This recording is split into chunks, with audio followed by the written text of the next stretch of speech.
वैदिक ज्योतिष में आप सभी का स्वागत है। इस सेशन के माध्यम से हम समझने की कोशिश करेंगे धारक कारक को। धारक कारक किस तरह से आपके पॉसिबल स्पाउस को रिप्रेजेंट करता है, कौन सी दशा जो है वो आपके पॉसिबल पर्सन को आपके जीवन के अंदर ला सकती है। देखिए, धारक कारक जब मैं कहता हूँ तो आप समझते होंगे कि वो पर्टिकुलर पर्सन, वो एनर्जी जो मुझे कंप्लीट करेगी या जो मेरे स्पाउस को रिप्रेजेंट कर सकती है। मीन्स अगर मेल देख रहे हैं तो वो अपने पॉसिबल फीमेल पार्टनर के बारे में सोचेंगे, and the same goes for कि फीमेल देख रहे हैं तो वो अपने पॉसिबल मेल पर्सन के बारे में सोचेंगे। बट जब हम चीज़ों को इतना लिमिट कर देते हैं ना, इतना बेसिक लेवल पे ला देते हैं, लाइक सोचने में ही कितना अजीब लगता है कि हम बस एक प्लानट की हेल्प ले रहे हैं कि बस हमें हमारे पॉसिबल स्पाउस खुद से मिलवा दे या हमें बता दे कि ये पॉसिबल पर्सन मेरे जीवन के अंदर आ सकता है। बट उसको अगर आप थोड़े अपर लेवल पे जाके देखेंगे, so the planet is setting a pattern. In Vedic astrology हर प्लानट एक पैटर्न्स को सेट करता है, एक पैटर्न को सेट करता है। सम पीपल आस्क कि ये जो फर्स्ट पर्सन था क्या वही मेरा पॉसिबल पर्सन था, सेकंड पर्सन कभी नहीं आएगा, थर्ड पर्सन कभी नहीं आएगा, फोर्थ पर्सन कभी नहीं आएगा, या फिफ्थ कभी नहीं आएगा, या बार बार जो लोग आ रहे हैं वो क्यों केवल इसी तरह की एनर्जी को लेकर आ रहे हैं। Like this is the pattern setted by your धाराकार का। अगर तुम्हारे डीके ने ये पैटर्न सेट कर दिया है तो वो पैटर्न सेम रहेगा। आपका एक रोल है आपका एक सोसाइटी के अंदर एक रोल है, हर रिलेशन के अंदर एक आपका रोल है।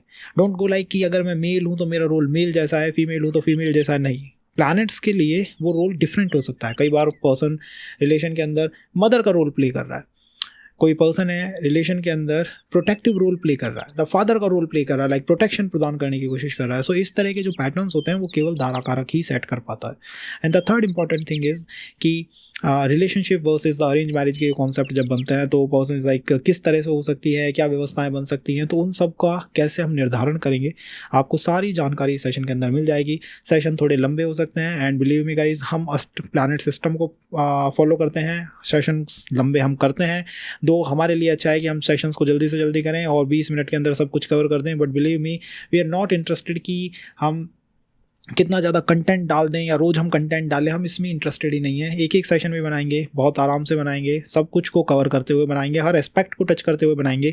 आपके क्वेश्चंस जो हैं वो आप कमेंट बॉक्स में ड्रॉप कर सकते हैं। किसी भी तरह की डिस्प्यूट या फाइट करना हमारी तरफ से कोई मन है ना हम करना चाहेंगे। तो अगर कुछ हम गलत कह देते हैं या से लाइक कोई ऐसा पॉइंट है जो आपको लगे कि बुक्स के अंदर अलग है और ये पर्सन कुछ अलग कह रहे हैं, तो वी फॉलो डायनेमिक एस्ट्रोलॉजी। हम डायनेमिक एस्ट्रोलॉजी को फॉलो करते हैं, चीज़ों को कनेक्ट करते हुए आपको बता देंगे कि why we seeing this thing. तो उसके ऊपर हम डिस्कस कर सकते हैं। बट अगर आप चाहें कि आपका ही पॉइंट सुपीरियर है एंड यू नो, तो आप उसको मान सकते हैं। हम इस लूप के अंदर बिल्कुल भी नहीं है कि कौन कितना ज़्यादा जानता है। सो वी स्टार्ट द फंडा, धारा कारक कैसे व्यवहार करता है। सो धारा कारक को समझने से पहले better we started with BPHS, better we started with Maharshi Parashar. तो महर्षि पराशर जो होते हैं वो BPHS की घटना या आपका ये वैदिक ज्योतिष की जो शुरुआत है वो महर्षि पराशर से है, या डिस्कवरी जो है वो उनसे स्टार्ट होती है। उसके बाद आते हैं उनके ही पुत्र, that is the Ved Vyas जी होते हैं। और वेद व्यास जी जो है वो श्रीमद् भागवत जो भगवत गीता है उसके रचयिता आप कह सकते हैं। तो उसके अंदर भी जो सूत्रास है ना वो आपको वैदिक एस्ट्रोलॉजी के मिल जाएंगे। उसको अगर आप वैदिक एस्ट्रोलॉजी से कनेक्ट नहीं करेंगे, so you are missing the connect. आप वो कनेक्ट मिस कहीं ना कहीं करते जा रहे हैं। और उनके बाद आते हैं महर्षि जैमिनी, जो उनके ही डिसाइपल होते हैं। एंड दैन महर्षि जैमिनी जो हैं वो विद जैमिनी एस्ट्रोलॉजी की परिपाटी स्टार्ट करते हैं। सो जैमिनी एस्ट्रोलॉजी काफ़ी ईजी है। जैमिनी एस्ट्रोलॉजी के अनुसार प्लैनेटों की कुछ व्यवस्था है, एंड द व्यवस्था स्टार्ट्स विद द डिग्रीज की प्लैनेट की जो डिग्री है उसी के अनुसार उसकी व्यवस्था स्टार्ट होती है। प्रेजेंट टाइम में महर्षि पराशर का जो महत्वपूर्ण सिद्धांत है दैट इज़ द देश काल पात्र। जब भी आप गणना करें देश काल पात्र को देख लीजिएगा। अगर आप देश काल पात्र को नहीं देखते हैं तो आप बेसिक चीज़ भूल जाते हैं। अब देश काल पात्र क्या है, अगर कोई पर्सन है वो USA में बैठ के ये सेशन देखे, या कोई पर्सन है जो क्रिश्चियन है, या कोई पर्सन है जो कि डिफरेंट कल्चर का है, डिफरेंट ट्रेडिशन है उसके, डिफरेंट रिलीजियस थिंकिंग या पर्सपेक्टिव है उसका, so to him I think the main question is like कौन मेरा सोलमेट हो सकता है, किस तरह के पर्सन से मैं कनेक्ट कर सकता हूँ। मेरे 10 पर्सन हैं, इन 10 में से कौन सा पर्सन मेरे लिए परफेक्ट हो सकता है, या कोई ऐसा पर्सन जो मेरे फाइनेंस के ऊपर, मेरी फैमिली के ऊपर, मेरे कल्चर के ऊपर किस तरह से इन्फ्लुएंस लेके आएगा। ये एक अलग क्वेश्चन है जो कि एक डिफरेंट पर्सन का है, बिकॉज उस पर्सन के पास काफ़ी अपॉर्चुनिटीज़ हैं। वहीं अगर कोई पर्सन है जो कि 40, 45, 50 के अंदर बैठा हुआ है, उसका क्वेश्चन ऐसा होना नहीं चाहिए। उसका क्वेश्चन इज लाइक कब मैरिज हो सकती है, बस आप मैरिज की बता दीजिए, होगी या नहीं होगी तो कब होगी। उसको ये भी नहीं जानना किस तरह के पर्सन से होगी, वो भी थर्ड है, बिकॉज उसका अब उसके ऊपर टेंशन जो है वो माउंट होने लगी है। सो इस तरह से देश काल पात्र बहुत इन्फ्लुएंस करता है आपको आपकी एज ग्रुप पता होनी चाहिए। आपको ये पता होना चाहिए कि जिस ट्रेडिशन के अंदर हैं, जिस कल्चर के आप अंदर हैं, जिस परंपरा के आप अंदर हैं, उसमें किस तरह की व्यवस्थाएं जो हैं वो फॉलो होती हैं। तो इन चीज़ों का पता होना बहुत ज़्यादा आवश्यक है। उन्हीं से निकल के आता है concept the arrange versus the love marriage. अगर ये कोई USA में बैठ के देखे या कोई यूके का है जो जिसका कल्चर ही अलग है, तो उसके लिए ये क्वेश्चन ही नहीं है, उसके लिए ये क्वेश्चन है ही नहीं। बट आपके लिए ये क्वेश्चन अगर कोई यहाँ पे बैठ के देख रहा है, तो उसके लिए ये क्वेश्चन उसका मेन क्वेश्चन है, उसके लिए ये क्वेश्चन जीवन मरण का जो क्वेश्चन होता है वो सवाल है। ये देखिए सवालों की डिफरेंस देखिए आप, ये एनर्जी का डिफरेंस है। तो आपके लिए ये क्वेश्चन इंपॉर्टेंट हो सकता है। और वहाँ पे आता है प्ले षडबल का। जी हाँ, अभी तक मैं दारा कारक को टच नहीं कराया मैंने, दारा कारक के अंदर कहीं पे भी षडबल की एंड इस तरह की बातें नहीं है, बट षडबल बहुत ज़रूरी व्यवस्था है। क्या करते हैं लोग, जब वो पाराशर व्यवस्था को अलग कर देंगे, वो गीता की व्यवस्था को अलग कर देंगे, वो जैमिनी एस्ट्रोलॉजी को अलग कर देंगे, बट ये तीनों ही एक लेयर से चल रही है। तो एक में जो नहीं है वो दूसरे के अंदर से आपको निकाल के लाना पड़ेगा, that is the dynamic astrology. तो यहीं से डायनेमिक एनर्जीज की शुरुआत होती है। तो षडबल बहुत ज़्यादा इंपॉर्टेंट चीज़ है। अगर प्लैनेट के पास स्ट्रेंथ नहीं है, ये बेसिक फंडा है वैदिक एस्ट्रोलॉजी का, अगर प्लैनेट के पास स्ट्रेंथ नहीं है आप भूल जाइए उस प्लैनेट को। हम लाइक जुपिटर को जैसे ही चार्ट में देखा, जुपिटर ठीक है, राजयोगकारी प्लैनेट है, बहुत अच्छी स्थिति में बैठा हुआ है, आपने षडबल उठाया, जुपिटर की स्ट्रेंथ 80 रुपये से नीचे है। जुपिटर चार्ट के अंदर तारा कारक जो है उसका हाथ इतना ऊंचा है और जुपिटर इज लाइक इतने पे बैठा है। अब आप इसके बीच का डिफरेंस देखिए। द पर्सन इज लाइक, अगर रिलेशन की बात करो, मैं 6 महीने में एक में चला जाऊं, और अगर मेरी फैमिली की बात करो तो अरेंज मैरिज के प्रपोजल्स आने तो दूर, बहुत बहुत दूर तक नहीं कहीं दिख रहे, या उनके अंदर मैं अपने आप को घिरा हुआ ज़्यादा महसूस करता हूँ। Like this is the planet Jupiter. Jupiter main planet है, चाहे अरेंज मैरिज हो, चाहे इंडिया के अंदर सर्वाइव करना है ना अगर आपको, तो जुपिटर होना ही चाहिए। बिकॉज फ्लैग के अंदर जो एक कलर है तो जुपिटर उसको रिप्रेजेंट करता है, दिस इज़ अ धर्म भूमि। सो यहाँ अगर आपको सर्वाइव करना है तो आपको जुपिटर जो है वो स्ट्रॉन्ग बना के चलना होगा, नहीं तो दारा कारक वर्सेस जुपिटर के कॉन्सेप्ट यहाँ पे बहुत खतरनाक बनते हैं। मैंने आपको शुरू में ही बता दिया, देश काल पात्र, उस देश में बैठे बंदे का ये क्वेश्चन है ही नहीं। अगर इंडियन है तो हो सकता है ये उसके लिए बड़ा क्वेश्चन हो, बट अगर उसका धर्म अलग है उसके लिए क्वेश्चन ही नहीं है। यहाँ पे बैठे इंसान के लिए ये क्वेश्चन तलवार चलाने वाला क्वेश्चन है। तो ये क्वेश्चन तो है यहाँ पे बैठे इंसान के लिए। तो आपको ये देखना है कि आपके प्लैनेट के पास, जुपिटर के पास स्ट्रेंथ है कितनी। क्या उसके पास स्ट्रेंथ है, नाम मात्र की स्ट्रेंथ है, मजबूत स्ट्रेंथ है, या बहुत ज़्यादा स्ट्रेंथ है। अगर बहुत ज़्यादा स्ट्रेंथ है तो सोसाइटी की तरफ से आपको फुल सपोर्ट मिलेगा। स्ट्रेंथ नहीं है तो बचपन से ही सोसाइटी की तरफ से सपोर्ट नहीं मिलेगा, एजुकेशन में नहीं मिलेगा, किसी भी तरह फाइनेंस में नहीं मिलेगा, आप वर्क कर रहे हो उसमें नहीं मिलेगा, जॉब में नहीं मिलेगा। तो क्या हुआ, पर्सन का पूरी व्यवस्था ही कमज़ोर हो गई। जब वो मैरिज प्रपोजल लेके जाएगा सोसाइटी भी लाइक एजुकेशन स्टेटस क्या है, जॉब स्टेटस क्या है, और वो चीज़ उस पर्सन के पास शुरू से ही नहीं है, बिकॉज उसका प्लैनेट उसे सपोर्ट ही नहीं कर रहा। समटाइम्स द रेमेडीज़ की, या तो इस प्लैनेट को मजबूत कर लो, अगर हो जाए तो कर लो, नहीं तो एक काम करो, यहाँ से छोड़ दो। कई बार छोड़ देना भी रेमेडी है। लाइक लॉर्ड कृष्णा लेफ्ट कर दिया उन्होंने, ठीक है छोड़ दिया। अब यहाँ के लोगों के लिए यही होना चाहिए, ऐसे नहीं है सर, ऐसे नहीं है। अगर होता तो फिर बहुत कुछ बदल जाते। सो समटाइम यही एस्ट्रोलॉजी है, आपको उसको एडजस्ट करना होगा। इधर की एनर्जी कम है, आपको ये डोर देखने होंगे, ठीक है यार ये काम इधर से नहीं बन रहा, उधर से शायद बन सकता है। भगवान एक रास्ता बंद करता है, दूसरा खोल देता है। This happens when Jupiter goes down. Dara कारक बहुत ऊपर चला जाता है। जैसे ही जुपिटर डाउन जाएगा, दारा कारक ऊपर चला जाएगा। 99% चार्ट्स के अंदर षडबल खोलते ही पता लग जाता है। और षडबल को भी जब आप और गहराई तक जाओगे, उसमें भी ऊपर से आपको नहीं देखना है, थोड़ा सा और गहराई से उसके अंदर आपको जाना है, दैन यू नो कि ठीक है ये प्लैनेट कम हुआ, तारा कारक स्काई पे चला गया, दारा कारक का डिस्पोजिटर ऊपर चला गया। सो वहाँ से व्यवस्थाएं आराम से बन जाएंगी। उस प्लैनेट के पास पावर है, उस प्लैनेट के पास इतनी पावर है कि लाइक ठीक है यहाँ से नहीं बन रही, यहाँ से ले लो। तो वो एडजस्टमेंट करना पड़ता है, दैट एडजस्टमेंट इज़ नेसेसरी। क्योंकि पास्ट में अगर जाके देखेंगे क्यों वो डिस्टर्ब हुआ एंड ऑल, उनके रीज़न है क्यों डिस्टर्ब हुआ। आपकी फैमिली में कुछ ना कुछ ऐसा हुआ है जिससे वो पैटर्न और व्यवस्थाएं डिस्टर्ब हुई हैं। बट अब क्वेश्चन ये है कि कैसे मैरिज में चला जाए, कैसे रिलेशंस में आगे बढ़ा जाए। तो दारा कारक शुड बी लाइक, उसकी पावर होनी चाहिए कि दारा कारक बैठा है एक स्थिति पे, उसके पास षडबल में स्ट्रेंथ है। और जुपिटर कमजोर होना ही दिखाता है कि दारा कारक के पास षडबल के अंदर स्ट्रेंथ होगी अच्छी खासी, मतलब मजबूत पावर को रख के बैठा होगा, हल्का फुल्का नहीं, मजबूत प्लैनेट होगा। सो सेकंड चीज़ हमें पता लगी कि षडबल में स्ट्रेंथ, प्लैनेट की स्ट्रेंथ चाहिए, प्लैनेट की पावर चाहिए। प्लैनेट की पावर कम है, प्लैनेट के पास पावर नहीं है, तो जुपिटर से काम नहीं बनेगा और सोसाइटी से बहुत ज़्यादा अपोजिशन महसूस होगा। सम पीपल लाइक जुपिटर दशा स्टार्ट हुई, जैसे ही सोसाइटी को पता लगा चीज़ें क्यों डिस्टर्ब हो गई। लाइक प्लैनेट की स्ट्रेंथ देखी तुमने, प्लैनेट के पास स्ट्रेंथ है नहीं है। जब है नहीं, वो खुद ही इतना पीड़ित है तो वो तुम्हें तो पीड़ित करना चाहेगा ही ना। तो उसकी कुछ ना कुछ उपाय करने चाहिए, रेमेडीज़ करनी चाहिए। Then the third thing, now दारा कारक आता है। तो जैमिनी एस्ट्रोलॉजी के अंदर, जैमिनी ज्योतिष के अंदर जो दारा कारक है, जैमिनी जी कहते हैं कि डिग्रीज के अनुसार आप प्लैनेटों को बांट लीजिए। ये डिग्री जिसकी ज़्यादा है वो आपका आत्मकारक बन जाएगा। और आत्मकारक क्या है, कुछ कहते हैं आत्मकारक है, कुछ कहते हैं आत्मा कारक है। तो हम हर चीज़ को, हर वर्ड को लेके चलेंगे। तो आत्मकारक वो प्लैनेट है जिसके ऊपर पास्ट में आपने बहुत ज़्यादा वर्क किया है। कई लोग होते हैं जो अपनी मदर के साथ कनेक्ट को अच्छा बनाने की कोशिश करते हैं, बहुत अच्छा, उनके लिए उनकी मदर सब कुछ है, फादर सब कुछ है, उनके लिए उनका वर्क सब कुछ है। वो 90% अपने टाइम का या 80% अपने टाइम का उसी पर्सन को या उसी वर्क, उसी एनवायरनमेंट इकोसिस्टम को देना चाहते हैं। तो उनकी आत्मा ने उसको इतना सीख लिया है, उन्होंने इतना उसको करा है कि उन्होंने अंदर तक उसको कंज्यूम कर लिया है। That is the आत्मकारक।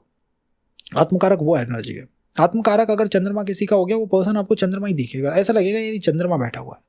उससे आप किसी भी तरह की बात पूछ लीजिए, उसके आसपास रहोगे तभी आपको आराम की एनर्जीज मिलेंगी, शांत एनवायरनमेंट मिलेगा, इमोशनल एनवायरनमेंट मिलेगा। और आत्मकारक की एक बात मैं आपको बता देता हूँ, जिसका जो आत्मकारक होता है उसे उसी ऊर्जा के बारे में पता नहीं होता। ये पैटर्न है ना, उस प्लैनेट के बारे में उसे पता ही नहीं होता कि ये मेरी मेन स्ट्रेंथ है। वो उसी को फॉरगेट करके बैठा हुआ है। कंसल्टेशन से क्या होता है, यू नो कि ये प्लैनेट है, ये इस पैटर्न को लगा के बैठा है। ये प्लैनेट है, इसके रिगार्डिंग मुझे काम करना चाहिए, इसके पास पावर है। देन द सेकंड, इस प्लैनेट के पास वो ऊर्जाएं हैं जो मैंने इसको पिछले जन्म में दी हैं। तो ये मेरी बेसिक स्ट्रेंथ है। मंगल अगर आपका आत्मकारक हो गया, वो मंगल जैसा पर्सन होगा। आप उसको कॉल डायल करो, आपको घर के बाहर मिलेगा। आपको रक्षा करने के लिए, प्रोटेक्ट करने के लिए, फैमिली के प्रोटेक्टर होते हैं। बट उनको खुद को नहीं पता कि मंगल उनकी एनर्जी है, वो उसको भूले बैठे हैं, इग्नोरेंस के अंदर है। तो इसी इग्नोरेंस से आपको बाहर निकलना है विद द हेल्प ऑफ वैदिक एस्ट्रोलॉजी। अब दाराकारक वो प्लैनेट है जिसके पास डिग्री सबसे कम है। एंड अजीब सी बात यह है, अलग सी बात यह है, द फर्स्ट बेसिक फंडा इज आपका आत्मकारक और आपका दाराकारक बहुत स्थितियों में अपोजिट प्लैनेट मिलेगा, बहुत स्थितियों में। मैंने देखा चंद्रमा आत्मकारक बन गया, दाराकारक राहु बन गया या सूर्य बन गया, अपोजिट प्लैनेट मिलेगा।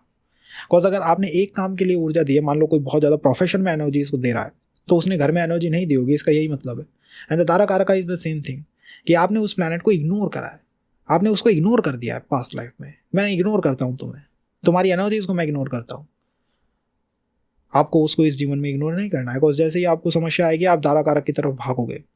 इसीलिए मून जिनका आत्मकारक होता है, दे लाइक हम तो बहुत ज़्यादा इमोशनल हैं एंड ऑल, बट जब भी उनको समस्या आती है वो भागते हैं राहु की तरफ या सूर्य की तरफ, बिकॉज वो एनर्जी उन्हें हेल्प करती है।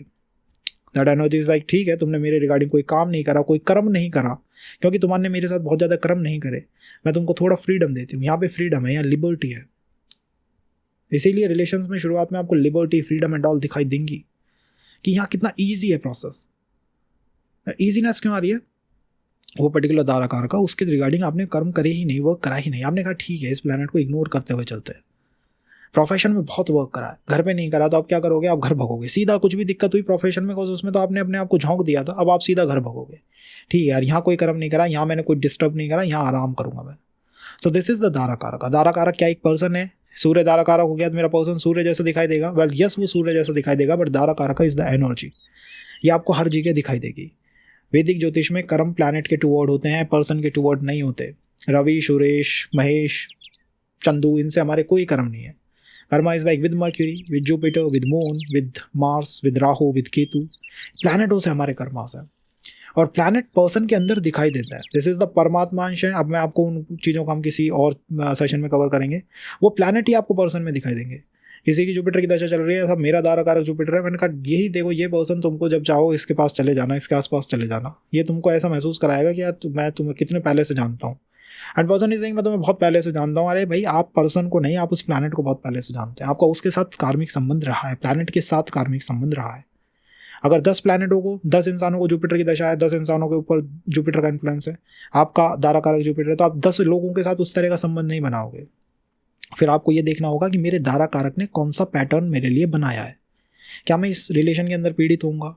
क्या मैं इस रिलेशन के अंदर बेटर बन के निकलूंगा? क्या ये जो रिलेशन बनेगा ये मेरे फाइनेंस के लिए बेटर है, मेरी फैमिली डायनामिक्स के लिए बेटर है, मेरे सोसाइटी कल्चर, इन सब के लिए बेटर है?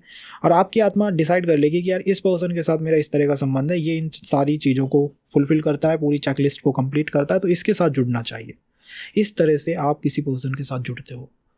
That is the pattern. आपको वो पैटर्न समझना होगा कि ये पैटर्न क्या बना दिया मेरे प्लैनेट ने। जब भी तो वो चौथे भाव में बैठा है, वो कर्क राशि में बैठा है, वो इस नवमांश में बैठा है, वो इस डिग्री पे बैठा है, वो इस नक्षत्र में बैठा है। इन सब में बैठ के वो आपको बता रहा है कि मैं क्या पैटर्न लगा रहा हूँ। कई बार होता है सूर्य इज माई दाराकार का, वृषभ लगन है, सूर्य मेरा दाराकारक है, शनि राजयोगकारी प्लैनेट है। पर्सन रिलेशन में जिस दिन जाएगा उसी दिन उसके वर्क के अंदर उसको सबसे ज़्यादा समस्या महसूस होंगी। इस लाइक मैं डेली वर्क भी नहीं कर पा रहा। उसने दाराकारक को जैसे ही एक्टिवेट करा या पकड़ा, राजयोगकारी प्लैनेट ने कह दिया भाई ठीक है, अब तुम मेरे विरोधी प्लैनेट को लेके आए हो तो इसकी गर्मी मुझे महसूस करनी पड़ेगी। तो उसके वर्क प्रोफेशन की तरफ से उसका माइनस ग्राफ में, या आप कहिए उसके अंदर उसे ऐसा लगता है कि बस यार ये चल क्यों नहीं रहा है। तो आपको ये इसीलिए ये समझना होगा कि ये जो मेरा पर्टिकुलर धारा कारक है ये मेरे और प्लैनेटों के साथ किस तरह का पैटर्न लगा के बैठा है। क्या ये पॉजिटिव पैटर्न है, सब कुछ को बढ़ा देगा, या कोई नेगेटिव पैटर्न तो नहीं है कहीं सब कुछ को ही गिरा दे। फैमिली डायनामिक्स पे क्या इफेक्ट आएगा, प्रोफेशन पे क्या इफेक्ट आएगा। राजयोगकारी प्लैनेट को पकड़िए अपने चार्ट के, राजयोगकारी प्लैनेट को, कि ये तो राजयोग लगा के बैठा है साहब। जैसे मैंने कहा वृषभ लगन की कुंडली है, राजयोगकारी प्लैनेट कौन हुआ, शनि, सूर्य इस धारा कार का। अब दोनों में आप देख लीजिए किस तरह का संबंध है, बोथ आर लाइक ठीक है, फाइट है। अब षडबल में चले जाइए, देख लीजिए किसकी मजबूती ज़्यादा है, किसकी स्ट्रेंथ ज़्यादा है। ठीक है, शनि पीड़ित हो गया, सूर्य मजबूत है, तो प्रोफेशन को एक तरफ रख दीजिए और सामने वाला पर्सन ही अब आपको सपोर्ट करेगा, तो सूर्य अब आपके लिए सब कुछ है। तो इस तरह से आपको ये देखना है कि ये जो प्लैनेट है ये और प्लैनेटों के साथ किस तरह की व्यवस्था लगा के बैठा हुआ है, उनके साथ इसके क्या पैटर्न है, क्या मायने हैं उनके लिए और इसके लिए। From there generates this 6-8 formation, ये षडाष्टक योग लग गया, 2-12 फॉर्मेशन, हिसाब षडाष्टक ही लग गया अब तो। और कुछ हैं जो षडाष्टक लग गया अब मैरिज नहीं होगी, मंगल शुक्र में षडाष्टक लग गया अब मैरिज होगी नहीं। अब ये सोचिए अगर मंगल शुक्र में षडाष्टक लगने से मैरिज रुकेगी तो उस महीने के अंदर जितने भी लोगों का जन्म हुआ है उन सब की मैरिज नहीं होगी। तो वो तो बेटर है कि वो एक दूसरे के साथ ही किसी तरह का संबंध बना ले। जैसे षडाष्टक योग का ऐसा नहीं है कि षडाष्टक योग मैरिज रोक देता है। केतु के साथ 7th हाउस का स्वामी बैठ गया साहब अब मैरिज नहीं होगी, संभावना ही नहीं है, ऐसा नहीं है। संभावनाएं आप बनाते हैं, संभावनाएं आप बिगाड़ते हैं। This is the Argala concept है कि आपने अर्गला लगा दी, ये हाउस सुरक्षित है, आपने अर्गला हटा दी, ये हाउस सुरक्षित नहीं है। अगर 45 ईयर का पर्सन एक बहुत बड़ी चेकलिस्ट लेके बैठा हुआ है तो वो आदमी अर्गला को हटा के बैठा है, विपरीत अर्गला लगा के बैठा है। नो मैटर भगवान भी उसके जीवन में आ जाए, बट ही इज़ लाइक मेरी चेकलिस्ट कंप्लीट करो। अगर उसका थॉट प्रोसेस बिगड़ गया, अगर उसकी व्यवस्थाएं बिगड़ गई, तो will just disturb the ecosystem fully. तो ये कुछ बातें हैं जो आपको ध्यान रखनी चाहिए, जिनसे आपको ये समझ आएगा कि धारा कारक is not just the planet जो कि आपको आपके स्पाउस की तरफ लेके जाता है, दो this helps you in finding your person, ये पर्सन को ढूंढने में मदद करता है, कैरेक्टरिस्टिक्स को बता सकता है और पूरी तरह से ये आपको ये दिखा सकता है कि ये पर्सन आपका पर्सन है और ऐसा पर्सन आपका होगा।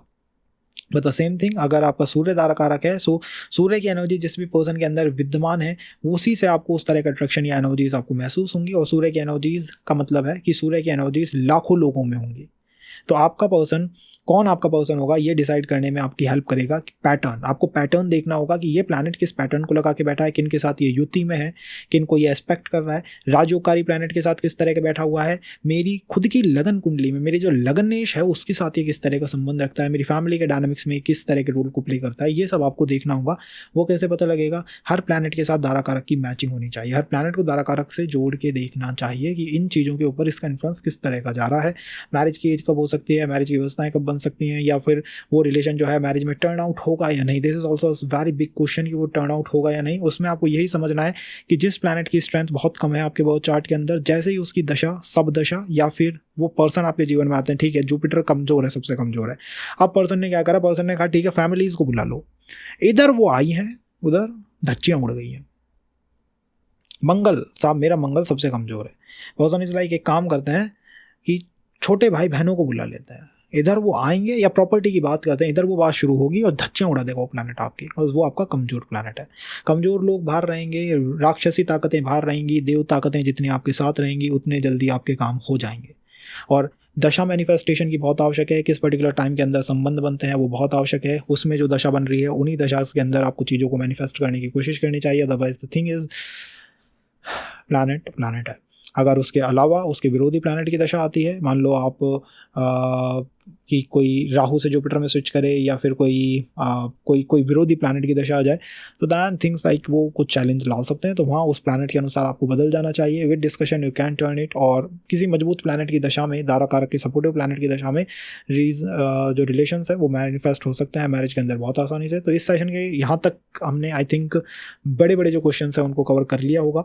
और कुछ अगर आपके क्वेश्चन बनते हैं तो the comment box is open, आप उसमें डाल सकते हैं कौन सा पर्सन आपका है, या फिर आपको अगर चार्ट मिल गया आप अपने चार्ट के अंदर ये देख सकते हैं D1 D9 को ओवरलैप करके देख सकते हैं कि D9 में साहब मेरा जुपिटर है एक चार्ट के अंदर, जो Jupiter is sitting over Rahu, Rahu is sitting over Jupiter. हम लाइक राहु जुपिटर के जब भी दशाएं चलेंगी तुम अपने पर्सन के बारे में अध्यात्म में जाते ही सोचने लग जाओगे कि मैं अध्यात्म में गई, आंख बंद होती है और कोई दिखाई देता है। तो दिस इज जस्ट कि वो प्लैनेट है ओवरलैप कर रहे हैं। अगर सामने वाले चार्ट के अंदर भी ये है तो दिस इज कि मैरिज वहीं से होने की संभावनाएं सबसे ज़्यादा है। वहाँ भी मैं आपसे कह रहा हूँ संभावनाएं सबसे ज़्यादा हैं। दो हम we can just 9th house के स्वामी को देख के पता लगाया जा सकता है कि ये होगी या नहीं होगी, बट स्टिल द संभावनाएं सबसे ज़्यादा है, because lord Krishna also says in the Mahabharata कि जीत ही जीत नहीं है, हार भी हो सकती है। सो इतना आपका मन के ऊपर कंट्रोल और काबू होना चाहिए कि हर चीज़ हमारे ही अनुसार से नहीं चलेगी, कुछ भी कभी भी हो सकता है। दैट ओनली आप पैटर्न्स को समझ जाइए, प्लैनेट को समझ जाइए और आप आराम से जान जाएंगे कि क्या होने वाला है, आराम से जान सकते हैं कौन सा पर्सन आपका पर्सन है या नहीं, इसे भी बहुत आराम से समझ सकते हैं। बट उसके बाद फिर अजीब सा आदमी को हो जाता है कि ये है या नहीं है, तो वो संशय बन जाता है। But leave it. अब हम दारा कारक को समझते हैं, तो दारा कारक में हम स्टार्ट करते हैं। फर्स्ट प्लैनेट है and the second thing is dispositor. Dara कारक का डिस्पोजिटर बहुत बहुत इंपॉर्टेंट प्लैनेट है, बहुत इंपॉर्टेंट है दारा कारक का dispositor. In the case of Rahu, Dara कारक का डिस्पोजिटर सबसे ज़्यादा इंपॉर्टेंट हो जाता है। राहु साहब मेरा बैठा हुआ है कन्या में, बुध उसका डिस्पोजिटर हो गया। आपके पर्सन के अंदर बुध की एनर्जीज बार बार दिखाई देंगी। पैटर्न वही है, आपका पर्सन उसी तरह व्यवहार करेगा जिस तरह से सारे व्यवहार करते हैं। That is the pattern setted by your planet, कि 1 हो 2 हो 3 हो, सब में यही एनर्जी दिखाई देगी। अगर बहुत ऊंची दशा है, कोई अच्छी दशा है, कोई पावरफुल दशा है, तो ऊंचे लेवल से कोई कनेक्ट बनेगा। कोई कमज़ोर दशा है तो नीचे लेवल से, डाउन के सरफेस से कोई कॉन्टैक्ट बनेगा, वो बहुत ज़्यादा खतरनाक होगा। तो आपको ये देखना है कि मेरी दशाएं जो है वो किस प्लैनेट की चल रही हैं। आप हर चीज़ एक ही प्लैनेट से नहीं ले सकते, आपको उनको और प्लैनेटों के साथ साथ और व्यवस्थाओं के साथ साथ घुमाना होगा। So that for the I think analysis के लिए काफ़ी हो गया। एनालिसिस इतना नहीं करना चाहिए बट बहुत इंपॉर्टेंट है, अदरवाइज बेसिक क्वेश्चन ही क्लियर नहीं हो पाते, उन्हीं क्वेश्चनों में दिमाग जो है उलझा रहता है। सो अब दारा कारक के ऊपर पूरी तरह से आते हैं। आप अपने चार्ट के अंदर देख लीजिएगा, 8 प्लैनेटों को हम फॉलो करते हैं। राहु भी दारा कारक बनता है। कलयुग के अंदर हम बैठ के रीडिंग कर रहे हैं। मेरे लिए बहुत आसान होता, मैं राहु को हटा देता, जल्दी सेशन हो जाता, बट बिलीव मी राहु बहुत ज़्यादा इंपॉर्टेंट प्लैनेट है। राहु इज़ लाइक, कलयुग के अंदर राहु की इंपॉर्टेंस दिन दिन बढ़ती जा रही है। जब भी तो वैदिक एस्ट्रोलॉजी में नई नई टेक्निक्स निकलती जा रही है। पहले के समय जब व्यवस्थाएं थी, जब कोई टेक्निक्स इतनी नहीं थी, दे लाइक सतयुग था, आत्माएं बहुत पवित्र थी, देख के तप के बल से ही बता देते थे। कलयुग के एंड तक तो एस्ट्रोलॉजी में ऐसी ऐसी टेक्निक निकल जाएंगी, कंप्यूटर हो सकता है खुद ही प्रेडिक्शन करके दे दे। दिस इज जस्ट कॉज आत्माओं में बल रहे नहीं। जब आत्मा में बल है नहीं तो फिर टेक्निक्स का सहारा लिया जाएगा। दैट इज़, वो शकुनी का सहारा लेगी ना, जब आत्मा में बल नहीं है, लाइक नई नई टेक्निक्स का निर्माण करेगी, कभी लाक्षागृह बनाएगी, कभी कुछ बनाएगी, और जब आत्मा में बल है वो सीधा सीधा आपको बता देगी। दिस इज़ द पावर आत्मा का। तब बल का भी बहुत इन्फ्लुएंस पड़ता है। तो नई नई टेक्निक्स का इन्वेंशन जो है वो भी कलयुग के अंदर हो रहा है। दारा कारक मैंने आपको बताया, वो प्लैनेट जिसकी डिग्री सबसे कम होती है। So we start with planet moon. अगर चंद्रमा आपका दारा कारक है तो देखिए, चंद्रमा अगर आपका दारा कारक है सो डेफिनेटली चंद्रमा की जैसी ऊर्जाएं जो है वो आपको हेल्प करेंगी, कंप्लीट करेंगी और कंप्लीट हमेशा महसूस कराएंगी। कॉन्ग्रेचुलेशन की चंद्रमा आपका दारा कारक है। बिलीव मी, चंद्रमा बहुत सॉफ्ट प्लैनेट है, सॉफ्ट है, स्वीट है, जेंटल है, केयर करता है, को हेल्प करता है, ऑलवेज आपकी बातों को समझता है। चंद्रमा इमोशनल बॉडी को तो पूरी तरह समझता है। तो आपका पर्सन जो है ऐसा होगा जो आपकी इमोशनल बॉडी को समझे, वो चाहेगा आपकी इमोशनल बॉडी को समझना। एंड पर्सन इज लाइक कि फैमिली मैन टाइप का पर्सन हो सकता है, कि वो हर बार आए, जब भी आए, कि फैमिली मैन टाइप की एनर्जीज ज़्यादा महसूस हो, जेंटल एनर्जीज ज़्यादा आपको इस पर्सन के साथ महसूस हो, कॉज ये टॉरस के अंदर उच्च के होते हैं। और अगेन आई एम सेइंग कि ये रोहिणी नक्षत्र के अंदर इनको ज़्यादा एनर्जीज महसूस होती हैं, ज़्यादा उच्च पावर इनको होती है। तो मुझे लगता है कि अट्रैक्टिव एनर्जीज काफ़ी ज़्यादा मिलती हैं जब भी दारा कारक चंद्रमा होता है। हो सकते हैं कि किसी आर्ट साइड की तरफ रुझान हो, आर्ट की तरफ रहे हों, या अभी भी आर्ट की तरफ बने हुए हैं। और मोस्ट केसेस के अंदर दो डिफरेंट लोगों का नहीं, लोगों का, डिफरेंट डायमेंशंस का, डिफरेंट वर्ल्ड का, डिफरेंट यूनिवर्सेस का कनेक्ट आपको अपने पर्सन के साथ महसूस होता है। बिकॉज चंद्रमा इज द गेट कीपर। चंद्रमा गेट कीपर है। फुल मून, न्यू मून, ये क्या है? ये गेट्स हैं। These are the gates. Full moon के दिन, अमावस्या के दिन क्या करते हैं? पितरों को खाना एंड ऑल व्यवस्थाएं करते हैं। तो लाइक गेट है, कि ये गेट है जो चंद्रमा ने ओपन करा है। तो ये डिफरेंट गेट्स की तरह जो कनेक्शन होते हैं ना, वो ये होते हैं। अगर यहाँ इंटेलेक्चुअल एनर्जीज हैं तो डेफिनेटली इंटेलेक्चुअल कनेक्शन जो है मुझे बहुत ज़्यादा स्ट्रॉन्ग दिखाई देता है। इमोशनल कनेक्शन बहुत ज़्यादा स्ट्रॉन्ग दिखाई देता है। और फिजिकल कनेक्शन, फिजिकल अट्रैक्शन भी डेफिनेटली रहता है। बिकॉज चंद्रमा उसका तेज है। तो ये कुछ अच्छी बातें हैं चंद्रमा के regarding. But something is, Scorpio के अंदर नीच का होता है, और आप जानते हैं चंद्रमा नीच का ऐसा होता है जैसे आपको बहुत ज़्यादा पॉसेसिव कर देगा, खुद को बहुत ज़्यादा पॉसेसिव बना लेगा, चीज़ों के अंदर टॉक्सिक एनर्जीज को चंद्रमा ला सकता है। तो चंद्रमा जब दारा कारक आपका बन जाए तो ट्राई टू कि आप चीज़ों को हैंडल करें, उन फेसेस के अंदर उन चीज़ों को हैंडल करें जिसमें दशाएं आपकी सपोर्टिव दशाएं।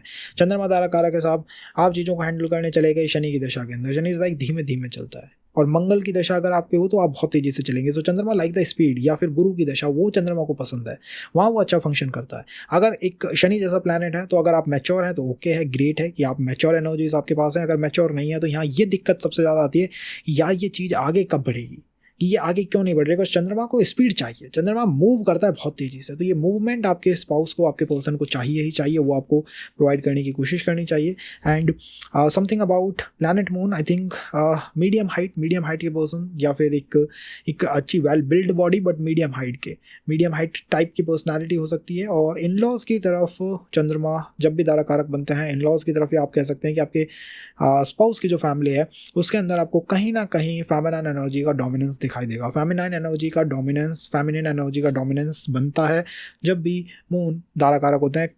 कुछ केसेस के अंदर तो मैंने मदर्स को, या फिर आप कहिए फैमिली के अंदर किसी न किसी तरह के फीमेल टाइप के मतलब जो उनकी फीमेल्स हैं उन फैमिलीज़ की, like they are working ladies, तो वो वर्क कर रही हैं, इस तरह की व्यवस्था बन सकती है। कुछ ना कुछ ऐसा होता है जो कि चंद्रमा को हमेशा स्पॉटलाइट के ऊपर ला के रखता है। लाइक वो दूर से दिख जाएगा कि यार ठीक है यार, ये प्लैनेट कहीं ना कहीं है और ये बहुत इंपॉर्टेंट प्लैनेट है।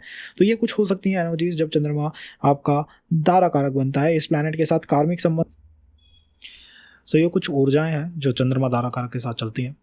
और वैन यू बिकम स्पिरिचुअल, जब आप अध्यात्म की तरफ जाने की कोशिश करते हैं, देखिए ये वो प्लैनेट है जिसके रिगार्डिंग आपने पास्ट में एफर्ट नहीं दिए। So there is a reason कि आपने पास्ट में वो एफर्ट्स क्यों नहीं दिए।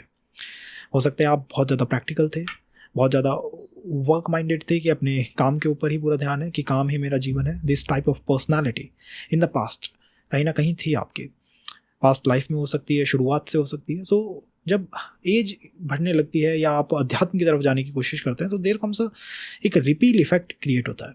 वहाँ आप अपने दारा कारक से थोड़ा दूर बढ़ने की कोशिश करते हैं कि मैं थोड़ा इमोशनल किसी पर्सन को देखता हूँ या कोई पर्सन बहुत ज़्यादा इमोशनल होता है एंड आई फील कुछ ठीक नहीं है। तो इस एनर्जी का हमें ध्यान रखना चाहिए। दारा कारक जैसे मैंने आपको बताया, उसके बेस को आप समझिए, उसके बेस को, उसका बेस किस तरह का है। उसका बेस है कि ये वो ऊर्जा है जिसका आपने पास्ट में विरोध करा है और कहीं ना कहीं अब ये आपके जीवन के अंदर आसानी से आ सकती है। उसकी तरफ आपके बहुत ज़्यादा कर्म है नहीं।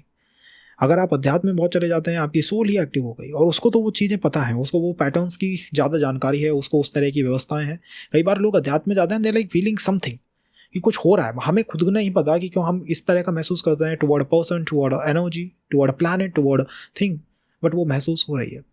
So this is the difference कि कब दारा कारक फेवरेट हो सकता है, सफलता बना सकता है, और कब वो आपके लिए कुछ व्यवस्थाएं बिगाड़ सकता है।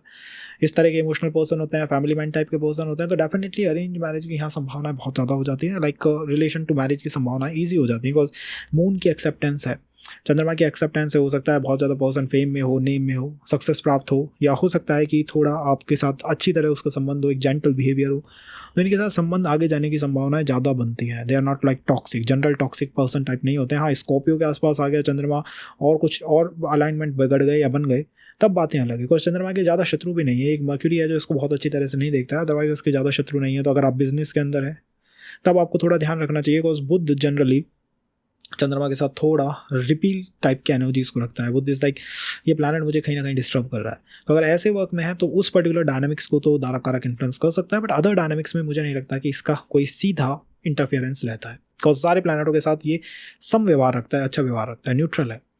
अगर सूर्य आपका दारा कारक बन जाए, या चंद्रमा के रिगार्डिंग एक बात और है कि डिस्पोजिटर को देखिए, देखिए पर्सन आपको मिला, उसकी वाइब्स अलग है, समय के बाद वाइब्स में चेंज आया, चीज़ों के अंदर परिवर्तन आया। That is the dispositor energy. कि उसका डिस्पोजिटर का है क्या है, वो उसको जो बैकिंग मिल रही है, उसको जो बैक सपोर्ट मिल रहा है, बैक एंड से जो सपोर्ट है, किस प्लैनेट से आ रहा है। क्या वो मंगल है, क्या वो शनि है, क्या वो सूर्य है, किस तरह का वो प्लैनेट है। शनि अगर आपके चंद्रमा को सपोर्ट देता है तो शुरू में ही आपको लगेगा कि यार ये चंद्रमा ऐसा है, थोड़ा टाइम लेता है, बट आगे समय में आप देखोगे कि आपको शनि की एनर्जीज एक्चुअली महसूस होने लग गई। Sometime like person is like कि ये क्या हमेशा ही अगर 6 साल चलेगा तो क्या 6 साल एक ही ट्यून रिदम पे चलेगा ना, ऐसा नहीं है। उसके अंदर और दशाओं का और उसके डिस्पोजिटर का भी इफेक्ट आता है कि कौन प्लैनेट है जो उसे बैकिंग दे रहा है, कौन है वो उसे जो बैकिंग दे रहा है। नक्षत्र डिस्पोजिटर से नेम लेटर्स डिसाइड हो सकते हैं कि ये नेम लेटर्स जो है उनसे आपका संबंध आसानी से बन सकता है। और ये ऐसा नहीं है कि पर्सन से बनेगा, एनर्जी है। किसी फर्म में अगर काम करने जा रहे हो तो उसका कोई नेम होगा। ये बेसिक चीज़ें हैं कि ये पर्टिकुलर देश से हमारा संबंध कैसा हो सकता है, इसको आप उससे जान सकते हो। पर्टिकुलर पर्सन से कैसा हो सकता है, देश से कैसा हो सकता है, कंपनी से कैसा हो सकता है, ब्रांड से कैसा हो सकता है, सबको आप उन्हीं प्लैनेटों से जान सकते हो। उनके लिए ऐसा नहीं है कहीं आप नए प्लैनेटों का निर्माण करोगे। अगर सूर्य आपका दारा कारक बन गया तो जैसे सूर्य है, सूर्य इज लाइक राजाओं की तरह जो बात होती है, राजाओं की जहाँ बात आती है, ऊंचे लेवल की, वहाँ सूर्य को बुलाया जाता है। तो दारा कारक वो ऊर्जा है जो आपको कहीं ना कहीं कंप्लीट करेगी, या जिसकी तरफ आप रन कर रहे हैं, भाग रहे हैं, और पिछली लाइफ में आपने उसके ऊपर बहुत ज़्यादा ध्यान नहीं दिया है। तो जब यहाँ सूर्य आपका दारा कारक बनता है, इट इंडिकेट्स कि आपकी लाइफ के अंदर जो पर्सन आएगा उसके अंदर सूर्य की एनर्जीज आपको दिखाई देंगी, उसके अंदर सूर्य का इन्फ्लुएंस आपको दिखाई देगा। एक लेवल पे आके आपको लगेगा कि यार मैं किसी सूर्य टाइप के पर्सन के साथ बैठा हुआ हूँ। थोड़े बात करने में थोड़ा शुरुआत के अंदर ही सेपरेटिव टेंडेंसीज आपको दिखाई दे सकती हैं, या इनकी पर्सनालिटी में कुछ ना कुछ एक ऐसी एलिमेंट जरूर होगा, एक ऐसी चीज़ जो होगी जो आपसे ऊंचे लेवल की होगी, एंड दे आर लाइक आपका ध्यान सीधे उसी ऊंचे लेवल की चीज़ पे जाता है कि यार ये तो बस अलग लेवल का पर्सन है, अलग लेवल की पर्सनालिटी है। तो ये एक व्यवस्था बन सकती है। Then the third thing is कि सूर्य का जो, अगर आप विवाह का डायनामिक्स देखोगे ना सूर्य प्लैनेट का, तो उनका विवाह का डायनामिक्स थोड़ा थोड़ा कॉम्प्लिकेटेड सा है।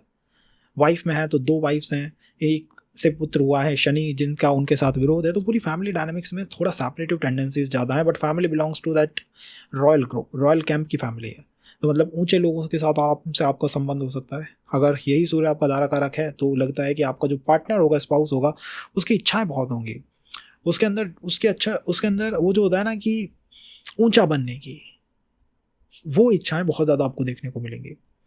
यही पर्टिकुलर प्लैनेट मेष में हो चुका होता है। इसके ऊपर अगर आपको बैलेंस लाना है तो आत्मा की बातें आपको इसके साथ करनी होंगी, आत्मा की।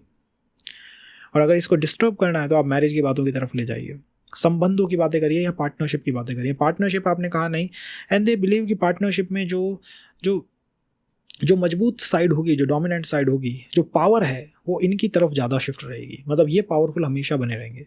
तो इसको अब हमें एक्सेप्ट करने के अलावा कोई और इसका सॉल्यूशन है नहीं। इसके लिए हम ये कर सकते हैं कि इनको उस एनवायरनमेंट में रखा जाए जहाँ ये आत्मा के ज़्यादा करीब है, जहाँ ये स्पिरिचुअल बातों के ज़्यादा करीब है। अगर आपने इनके एनवायरनमेंट या इकोसिस्टम को डिस्टर्ब करा, या लाइक तामसिक एनवायरनमेंट में आप इन्हें ले जा रहे हो, मद में इन्हें आप लेके जा रहे हो, या आप पैसे की गर्मी की तरफ आप इन्हें लेके जा रहे हो, तो आप अपने रिलेशन में और अपनी लाइफ के अंदर समस्याओं को जनरेट कर रहे हो। कॉज एक सात्विक राजा इज़ लाइक अ हेल्पफुल राजा, बट एक तामसिक राजा ऐसा है जो कि फिर मद में कुछ भी कर सकता है। तो हमको दोनों में से एक्सेप्ट करना होगा कौन सा पर्सन हमें चाहिए। पर्सनालिटी और फैमिली दोनों के अंदर, वो मैंने आपको बताया ना, रॉयल टाइप का एलिमेंट आपको देखने को मिलेगा। हाँ, अगर ये सूर्य नीच का हो गया, शेड्यूल में कमज़ोर हो गया, अगर स्ट्रेंथ भी नहीं है प्लैनेट के पास, तो क्या होगा कि एक ड्रीम में जीवन होगा, इल्यूजन में जीवन जी रहे हैं कि है कुछ भी नहीं, बट अहम बहुत खतरनाक है। तो वो व्यवस्था भी बन सकती है। अब ये पता होना चाहिए कि प्लैनेट किस तरह से आपके साथ संबंधित है। यहाँ सूर्य जब दारा कारक बनता है, देखिएगा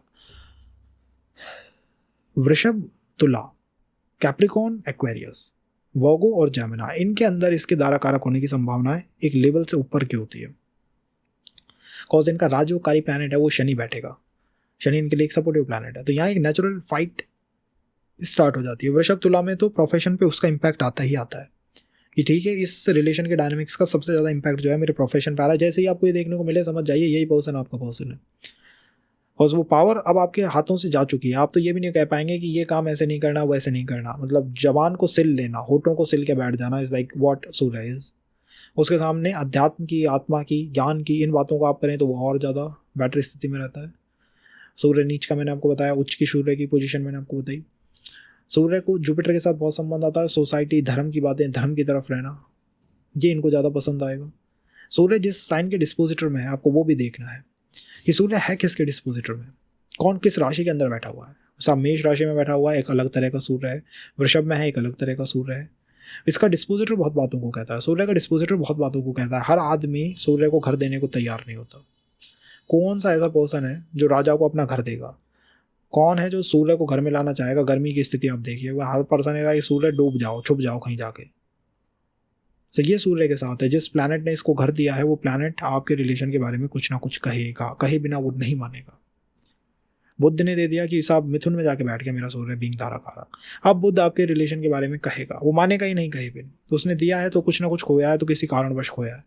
तो आपको ये देखना है बुद्ध की लेयर्स तो नहीं है, कहीं डिप्लोमेटिक पर्सन तो नहीं है, कहीं मैनिपुलेट तो नहीं कर सकता, कहीं गेम्स खेलना तो नहीं जानता।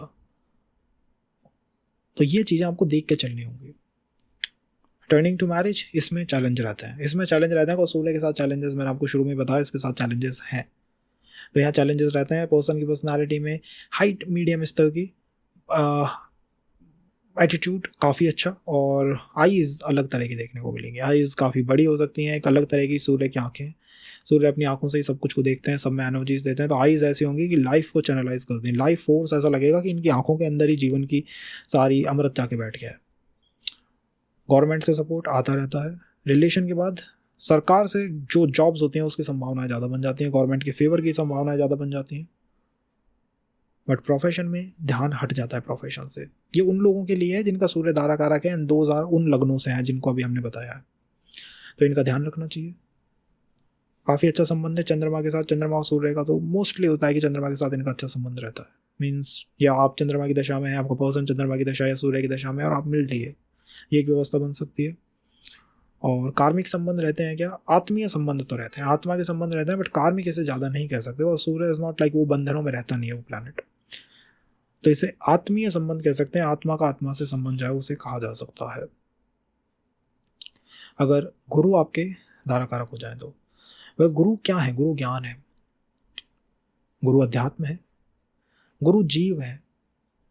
नाड़ी एस्ट्रोलॉजी में गुरु जीव के कारक हैं। गुरु भविष्य के ज्ञाता हैं, भविष्य को जानते हैं, भविष्य को बनाते हैं। तो गुरु जब भी धारा कारक बनेगा, ये ऊर्जाएं तो पर्सन में देखने को मिलेंगी। ज्ञानी हो सकता है, सिद्ध हो सकता है, ज्योतिष में हो सकता है, ऑकल्ट साइड में हो सकता है, समाज की बातें करने वाला हो सकता है। यहाँ कुछ डिलेमास उत्पन्न होते हैं, बिकॉज ये प्लैनेट ही सोसाइटी का प्लैनेट है। अब यही आपका धारा कारक बन गया। तो ऐसा पर्सन जिसकी सोसाइटी में कुछ वैल्यू है बट उस पर्सन के साथ संबंध नहीं बन पा रहे हैं, तो ये आपको देख के चलना चाहिए, क्या ये वो पर्सन है जिसके साथ मेरे संबंध नहीं बन पा रहे हैं, या क्या ये वो पर्सन है जिसके साथ संबंध बनने की कुछ संभावनाएं हैं। कुछ हो सकता है या बिल्कुल ही नहीं ही होगा, हिसाब होगा ही नहीं। और दोनों तरफ समाज की बेड़ियां खड़ी हुई हैं। यहाँ अरेंज वर्सेस लव के कई बार मैंने देखे हैं चार्ट्स के अंदर बातें बन जाती हैं और काफ़ी गहरी लेवल की बातें बनती हैं। तो इनमें बहुत सोच समझ के चलना चाहिए। इसीलिए जो इंटेलेक्चुअल कनेक्शंस होते हैं ये हल्के फुल्के कनेक्शंस नहीं होते। पर्सन इज लाइक ये intellectual connection, I am like बस यहीं स्टॉप हो जाओ, रुक जाओ, थोड़ा समझो उसे किस प्लैनेट से वो आ रहा है। तो इंटेलेक्चुअल कनेक्शंस को हमें समझना चाहिए। इंटेलेक्चुअल पर्सनालिटी निश्चित इंटेलेक्चुअल पर्सनालिटी है, लाइक है इंटेलेक्चुअल पर्सनालिटी, उसे मना नहीं कर सकते। उसके अलावा क्या है? गुरु गुरु है गाइस, गुरु गुरु है, गुरु भाग्य है। गुरु के आने से भाग्य उदय हो जाता है। कई बार मैंने देखा लोगों के भाग्य उदय हो जाते हैं, रिलेशंस में जाके भाग्य उदय हो गया, ये कमाल की बात है। अंदर से ज्ञान आने लग जाता है अपने आप, लाइक मेरे में अंदर कहाँ से ज्ञान आ रहा है। इसलिए कई बार रिलेशंस में पर्सन ज़्यादा इंटेलेक्चुअल हो जाता है। लाइक मैं जनरली इतना इंटेलेक्चुअल नहीं हूँ, अब कैसे हो गया? आपने उस प्लैनेट को एक्टिवेट करा है। उच्च का कहाँ है? कर्क में, इमोशंस के अंदर। इसे इमोशन से ही रोका जा सकता है, ज्ञान से रोका जा सकता है। नीच का कैप्रिकॉन में होता है। बहुत ज़्यादा निष्काम कर्म करना एंड ऑल, ये गुरु को पसंद नहीं है। तो ये वो प्लैनेट है जो आपसे कहेगा कि ठीक है, जल्दी से जल्दी कुछ करो, इसको आगे निकालो, इसको आगे लेके जाओ। गुरु अगर अपनी राशियों के आसपास है, दैट इज कैंसर के आसपास है, धनु के अराउंड है, धनु के अंदर है, पाइसिस में है, तो आप उसे ज़्यादा अच्छा मानिए। किसी और राशि के अंदर बैठा हुआ गुरु, जैसे गुरु किसी और के घर में बैठा हुआ गुरु थोड़ा बंधनों में रहता है। अपने घर में बैठा हुआ गुरु, अपने घर के अंदर बैठा हुआ महात्मा इज फ्रीडम में है वो। तो जब मान लीजिए गुरु आपका टॉरस में है, आपका धारा कारक बन गया, it means Venus is saying a lot about your relationship dynamics. Venus कह रहा है मैं भी रिलेशंस में बताऊंगा, बिकॉज गुरु बैठा तो मेरे ही घर में है। हर प्लैनेट के साथ है, चंद्रमा के साथ है, सूर्य के साथ है, बट नेचर बदल चुका है।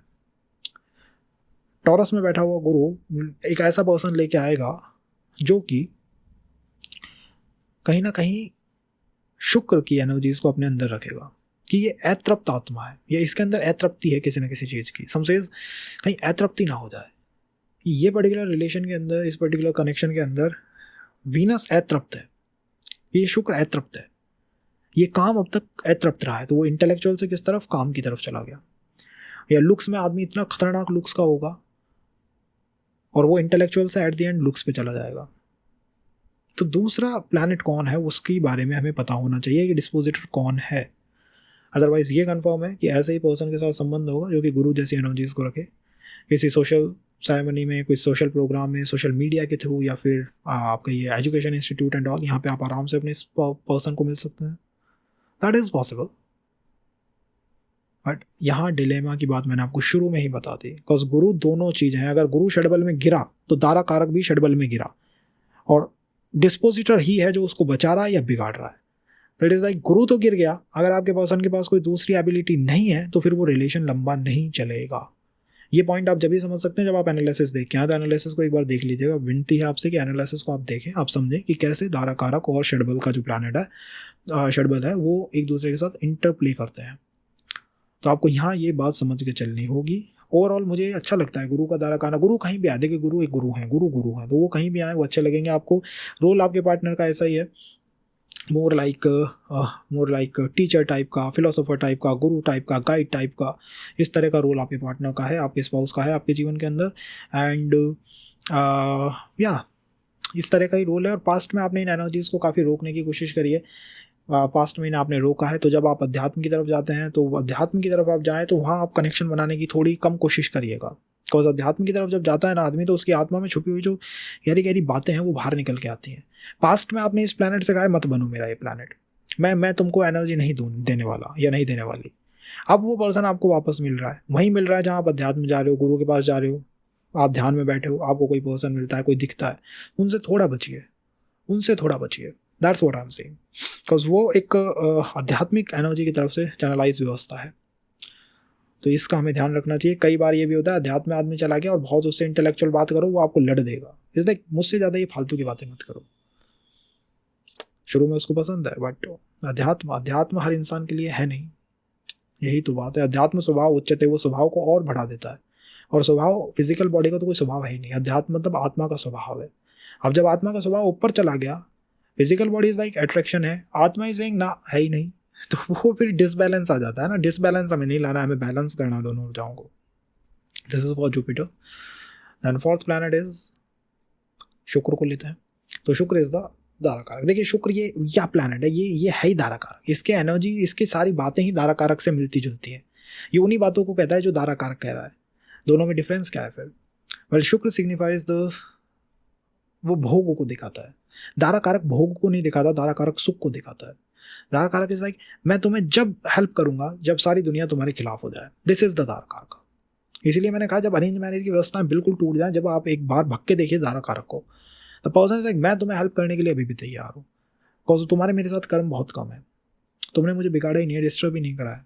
तो ये दारा कारक है। तो शुक्र दारा कारक इज लाइक मैं तुम्हें सुख दूंगा, जब सब तुम्हें छोड़ देंगे तब मैं साथ रहूंगा। शुक्र ऐसा नहीं है। शुक्र इज लाइक मैं तुम्हारे साथ हूँ, जब सब साथ हैं तभी मैं साथ हूँ, अगर सब कुछ चला गया तो माया भोग सब अपने साथ चला जाता है। ये दोनों के बीच का अंतर है। शुक्र जब आपका दारा कारक बन जाए, आप समझिए कि शुक्र की ऊर्जा जो है आपके लिए बहुत ज़्यादा हेल्पफुल है, बहुत ज़्यादा स्वीट है, सॉफ्ट है, और आपको बहुत ज़्यादा लंबे समय तक आपको हेल्प करेंगे, आपको बेटर पर्सन बनाएंगे, रिफाइंड पर्सन बनाएंगे, ग्रेट महसूस कराएंगे यार मैं एक ग्रेट पर्सनैलिटी हूँ। यही आपके पार्टनर महसूस कर रहे हैं। फाइन आर्ट में हो सकते हैं, आर्ट्स की तरफ बहुत ज़्यादा हो सकते हैं, उनको देखने से लग जाएगा। देखिए शुक्र को आप क्या समझेंगे, शुक्र को देखने से ही लग जाता है कि ये शुक्र है। तो शुक्र तो दूर से दिखाई देता है। हीलर हो सकते हैं, हीलिंग में हो सकते हैं, कई बार मेडिकल साइड पे हो सकते हैं।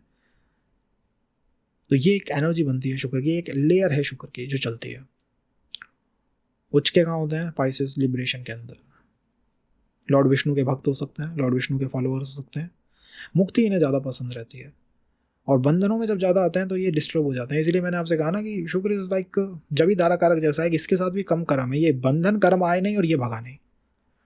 तो यहाँ भी कर्म बहुत कम रहते हैं, यहाँ आप चीज़ों को एंजॉय कर सकते हैं।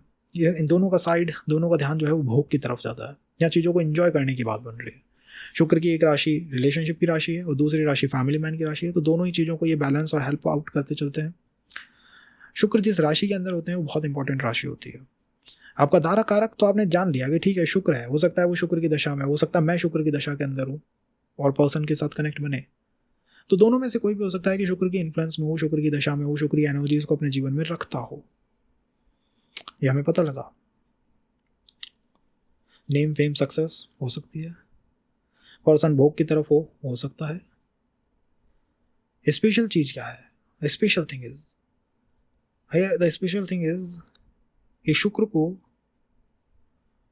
हीलर, संजीवनी विद्या का ज्ञाता, संजीवनी विद्या का जनक कहा, वो तो है ही है। उसी के साथ ये अरेंज मैरिज की तरफ अपोजिशन को दिखाता है। हमने एक बार शुक्र की वीडियो करी थी, शुक्र का सेशन करा था। देयर इज लाइक श्राप दिया गया था, फिर श्राप दिया गया था, दैट इज़ द ब्रह्म विवाह नहीं होगा। तो ये उसकी तरफ अपोजिशन को दिखाते हैं। अब हर पर्सन के चार्ट में ऐसा नहीं है शुक्र डी के बन गया आप साहब होगी नहीं ना, ऐसा नहीं है गाइस, ऐसा नहीं है। डायनामिक चीज़ें हैं, किस प्लैनेट की स्ट्रेंथ कितनी ऊपर है, कौन प्लैनेट है जो टॉप हैंड रखता है, किसकी आपको दशा चल रही है। बट अगर भोग की तरफ कहें तो ठीक है, but when comes to turn कर दो इसे ब्रह्म विवाह में तो वहाँ मुश्किल हो सकती है। इसका हमें ध्यान रखना चाहिए।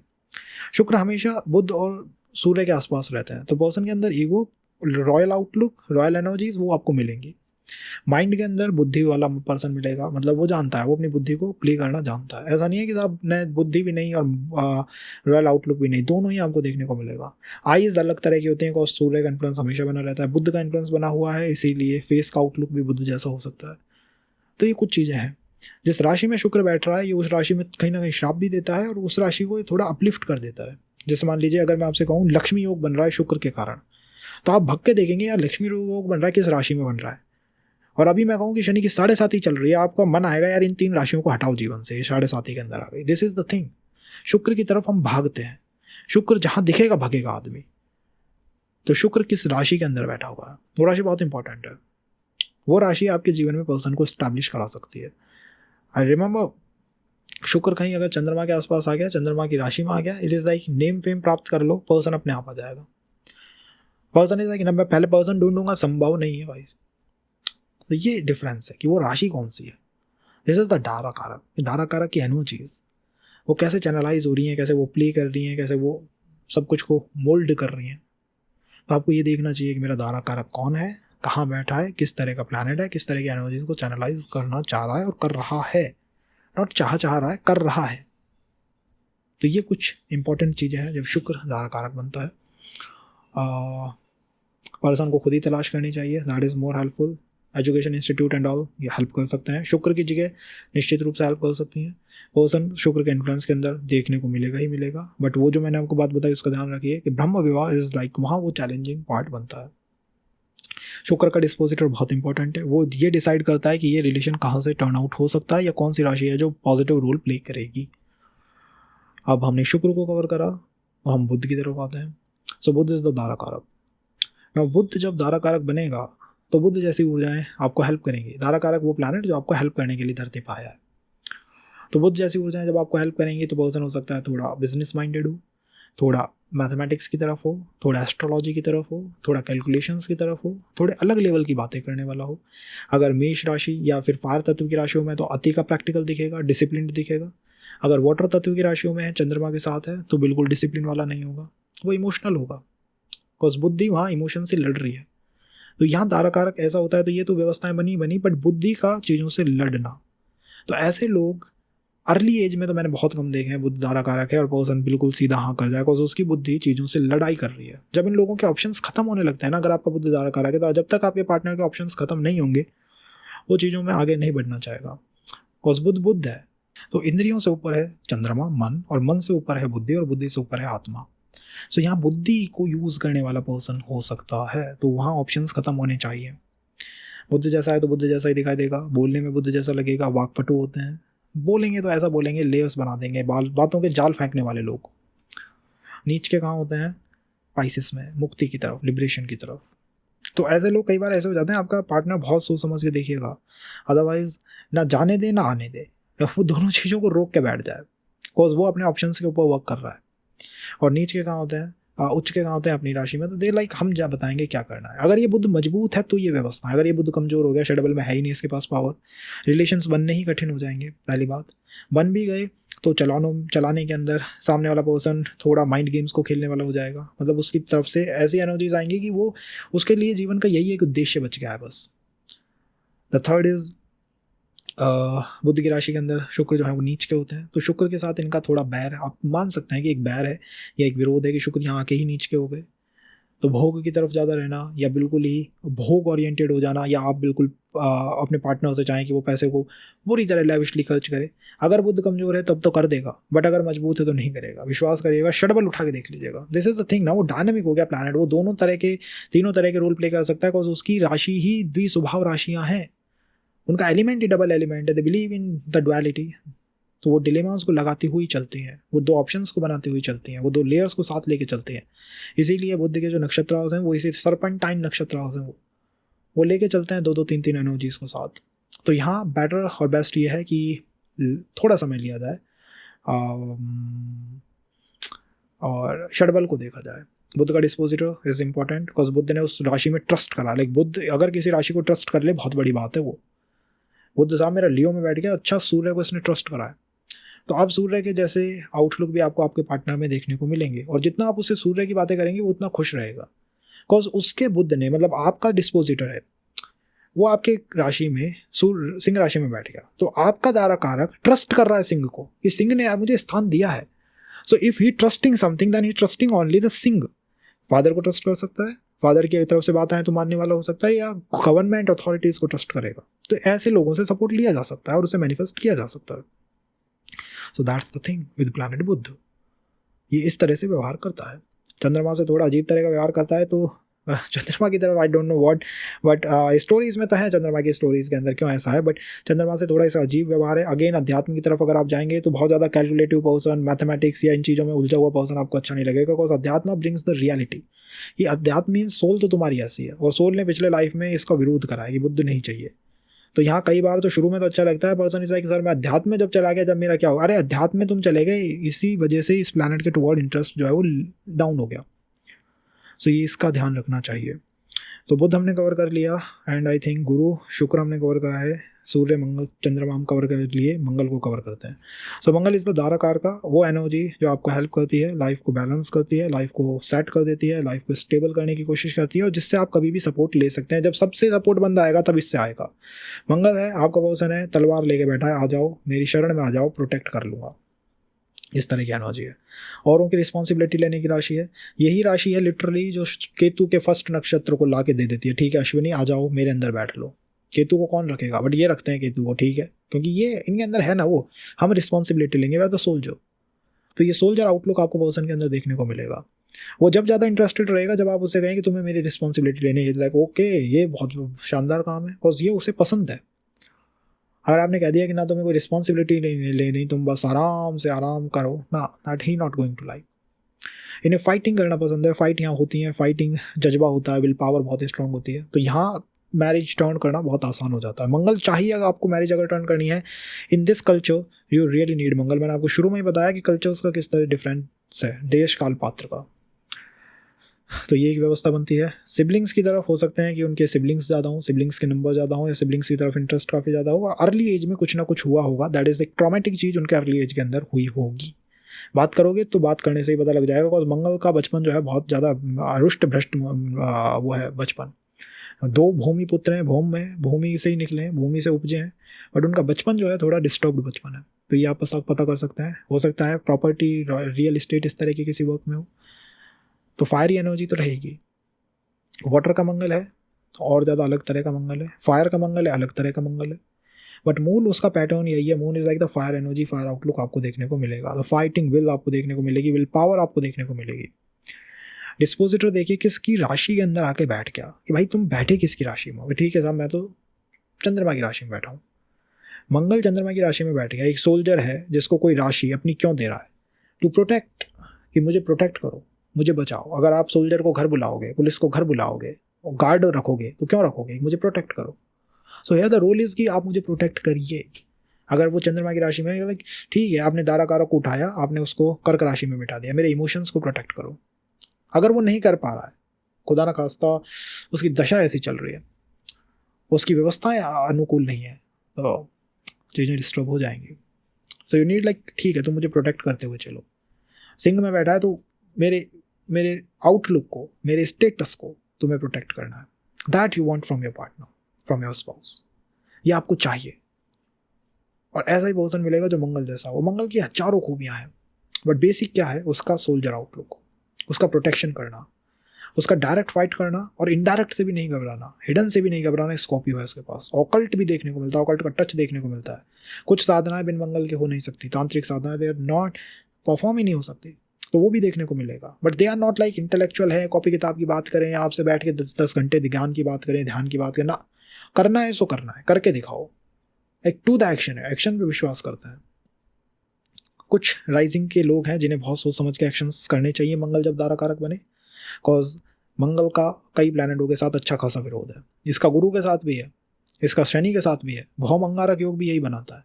तो जब यहाँ बन जाए, और ये तो मांगलिक दोष तो है ही, तो जब ये बनता है ना, तब चीज़ों के अंदर क्या हो सकता है, एक बार इसके मंगल बहुत भयानक पॉजिटिव प्लैनेट है, लगता नहीं है कि अरे मंगल क्या है, पर सिरफिरा जो होता है ना कि जैसे स्कॉर्पियो है इसके पास, ये गंडांत को रखता है, अपने एक गंडांत को रखता है और दूसरे गंडांत को झेलता है।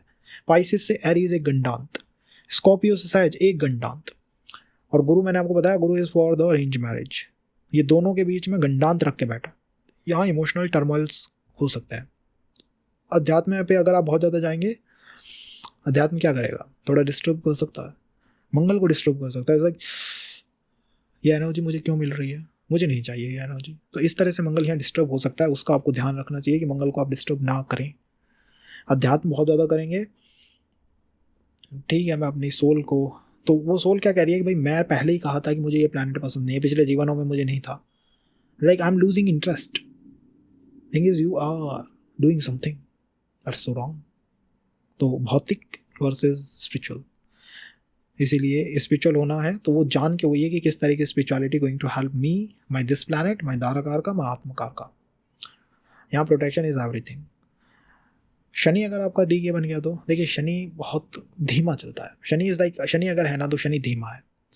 वैदिक ज्योतिष में इसकी इंपॉर्टेंस क्या है, ये धीमा धीमा चलता है, सने सने चलता है, शनि शनि शनिश्चर, धीमा धीमा चलना, धीमा धीमा चलना और गहरे गहरे इफेक्ट देना, इफेक्ट गहरे गहरे देता है। सूर्य का परम विरोधी, फादर्स चिल्ड्रन के डायनेमिक्स, खतरनाक डायनेमिक्स, अपनी सिस्टर का परम हितैषी, फीमेल्स का शनि हितैषी एक तरह का प्लैनेट है। दो शनि 7.5 ही लगती है, चंद्रमा पे लगती है, बट यस ये है सपोर्टिव प्लैनेट। न्याय की अवधारणा शनि से स्टार्ट होती है, अप्रोचिंग कि मुझे न्याय चाहिए, मुझे मेरे साथ न्याय करो, you are approaching planet Saturn. अब शनि जब आत्मकारक बनेंगे, दाराकारक बनेंगे, तो यही एनर्जी है, आपने कहा कि मैंने शनि के टुवर्ड कर्म ही नहीं करे, अब मुझे इससे होना है। प्रोफेशन में गए, कोई पर्सन उठा लाए, कर्म करने जाते हो, पर्सन उठा लाते हो, जॉब पे जा रहे हो, कोई पर्सन उठा लाए, बिजनेस की सोच रहे हो, कोई पर्सन आ जाता है।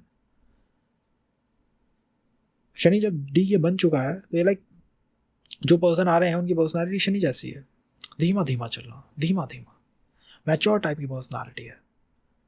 और यहाँ पर देखिए Ketu is like planet Saturn नहीं है, मंगल की तरह। बट अजीब बात यह है कि जब शनि भी दाराकारक बनता है तो पर्सन इज लाइक सोच समझ के बात करेंगे। यही चंद्रमा में शनि को पसंद नहीं है, चंद्रमा लाइक मैं सोचूंगा ना समझूंगा, मैं बस बात करूंगा, बिकॉज चंद्रमा इज लाइक मैं इंद्रियों पे चलता हूँ, शनि आत्मा पे चलता है, शनि टाइम लेते हैं, Shani is like this is the red flag, red flag है तो रेड फ्लैग है, मुझे ये चीज़ें नहीं चाहिए, I am happy, I am enjoying my life, मुझे कोई बहुत ज़्यादा दिक्कत नहीं है दूसरी ये एनर्जी है। बिकॉज शनि क्या है, मेडिटेशन है, वो एनर्जी क्या है कि दाराकारक की एनर्जी क्या है, आपने आलती पालती लगा के आपने एक साधना का कोई भी आसन लगाया और आपने अपने दाराकारक को अपने साथ कर लिया, वो इतना आसान है ना उस एनर्जी को प्राप्त करना। ये एट द एंड आपकी स्पाउस, ये आपकी मेडिटेशन भी है, आप कहीं भी ध्यान लगा लीजिए, आप एकदम से कनेक्ट हो जाएंगे, दिस इज शनि। तो इन्हें बहुत ज़्यादा चिंता फिक्र, दो टाइम लगता है, टाइम अगर जा रहा है तो वो चिंता तो रहेगी, बट बहुत ऐसा नहीं है कि मतलब हड़बड़ी में है कि इनको जाने को ये सब रेड फ्लैगों को नोटिस ही ना करें। चंद्रमा नहीं करेगा, चंद्रमा इतनी तेज़ी से गाड़ी चलाता है, उसको ना लाल बत्ती हरी बत्ती किसी का आता पता नहीं। शनि बहुत धीमे धीमे चलाते हैं, एंजॉय करते हुए चलाते हैं, सारे सिस्टम को देखते हुए चलता है। तो यहाँ बहुत पर्सन दिमाग से चलने वाला, टाइम लेने वाला होता है, मैच्योर टाइप की पर्सनालिटी होती है, बच्चों की तरह नहीं, मैच्योर पर्सनालिटी, बोलेंगे भी तो मैच्योर तरीके से, मन पे कंट्रोल होता है, विचार बहुत कम चलते हैं, संयम से रहने वाले, ये आपके स्पाउस के गुण हैं। और ऐसा ही पर्सन आपके जीवन के अंदर आ सकता है। अगर आपका आत्मकारक अच्छी तरह कनेक्ट है तो आप एंजॉय करने जा रहे हैं, नहीं है तो फिर भाई वो सेपरेशन या फिर थोड़ी खटाखूट वाली बात है।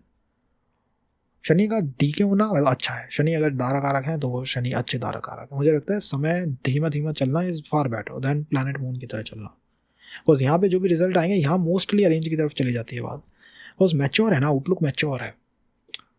तो ये एक व्यवस्था बनती है शनि के साथ। नीच के कहाँ होते हैं, मेष में, मेष मीन्स आत्मा की राशि है, वहाँ शनि नीच के क्यों हो रहे हैं, ये एक सोचने की बात है कि मेष के अंदर जो आत्मा की राशि है वहाँ शनि इतनी जल्दी नीच के क्यों हो गए, शनि ने क्यों कहा कि मैं नीच का हो जाऊंगा यहाँ,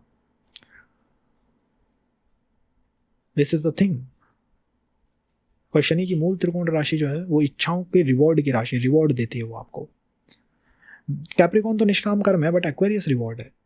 अब आत्मा को जब रिवॉर्ड दिए जाते हैं ना, जब उसके साथ दंड खेले जाते हैं, तब वो आत्मा पिंजरे में आ जाती है। तभी तो इस व्यवस्था का निर्माण हुआ है। नहीं तो कौन सी आत्मा है जो ऐसे फैमिलीज बनाएगी, ऐसे संबंध बनाएगी जहाँ 40 45 50 साल, मतलब जहाँ समस्याएं टॉक्सिक हैं, कौन सी आत्मा ऐसा बनाएगी? शनि उसको बाउंड करते हैं बनाने को। शनि लाइक तुम्हें बनाना होगा, ये एक व्यवस्था है। तुला में उच्च के होते हैं, पार्टनरशिप में मानते हैं कि संबंध चलने चाहिए, पार्टनरशिप बनी रहनी चाहिए। इसीलिए मैंने कहा अरेंज होना यहाँ संभावना दिखती है। गुरु इन्हीं की राशि में नीच का होता है, तो सोसाइटी मतलब ये एक ऐसे ओरिएंटेड पर्सन है जो अपने से खुद का मतलब रखने वाले हैं। यानी बहुत ज़्यादा कोई पार्टीज़ में आप ले जाओ, शादियों में ले जाओ, फंक्शन में, ये पसंद ही नहीं करते। इसीलिए मैंने कहा जहाँ जरूरी काम होगा ना आपका, वहाँ ये पर्सन मिलेगा। अनजरूरी है, ट्रिप बना लिया आपने, आपको खुद नहीं पता कि ऑब्जेक्टिव है क्या, क्या एजेंडा है, तो वहाँ तो ये पर्सन नहीं दिखने वाले। ये वहीं दिखेंगे जहाँ पे कुछ जरूरी वर्क होगा। So that's planet Saturn.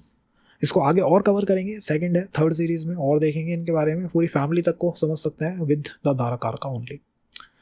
अगर राहु बैठ गया बन के, अगर देखिए राहु को हम काउंट करते हैं 30 में से घटा के, राहु को आप जान सकते हैं, जे होरा सॉफ्टवेयर डाउनलोड कर लीजिएगा, वहाँ राहु को काउंट किया गया है। राहु को काउंट करना कलयुग में बहुत इंपॉर्टेंट है। जो युग है ना, ये कलयुग है। पर्सन कुछ भी कह ले, आई सी ना शॉर्ट लाइक अब हमारे पास टेक्नोलॉजीज हैं, सारी व्यवस्थाएं हैं, सो हम सतयुग के अंदर आ गए हैं। अगर आप आत्माओं के लेवल चेक करें, आत्मा का जो लेवल है, थॉट प्रोसेस है, वो डस्टबिन से ज़्यादा खतरनाक दूषित हो चुका है। That's the thing. कलयुग इज नॉट लाइक, सतयुग इज नॉट लाइक इंजॉय कितना है या इजी लाइफ कितनी है। इजी लाइफ प्रोसेस सतयुग नहीं है। सतयुग इज लाइक कितना ट्रस्ट है आपको लोगों के ऊपर। कलयुग में आप किसी पे ट्रस्ट करके दिखा दीजिए। ट्रस्ट करना इज लाइक सब कुछ करूँगा, ट्रस्ट नहीं करूँगा।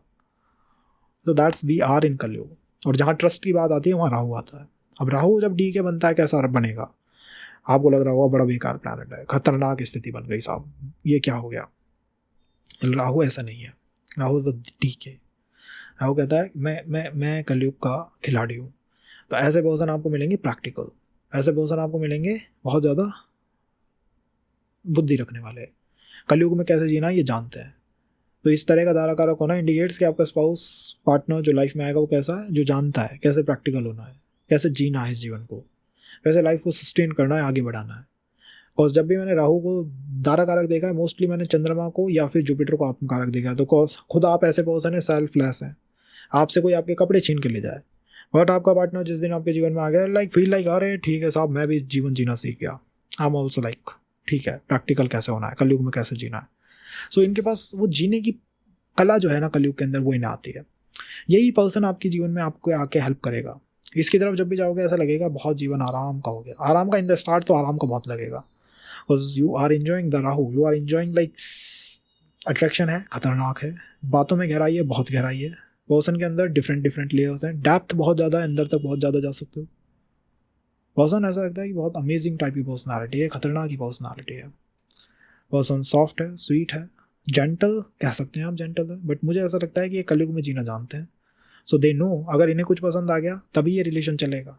आपकी पसंद नापसंद मैटर ही नहीं करती। आपको ये अच्छा नहीं लगेगा सुनने में, बट वो मैटर नहीं करती।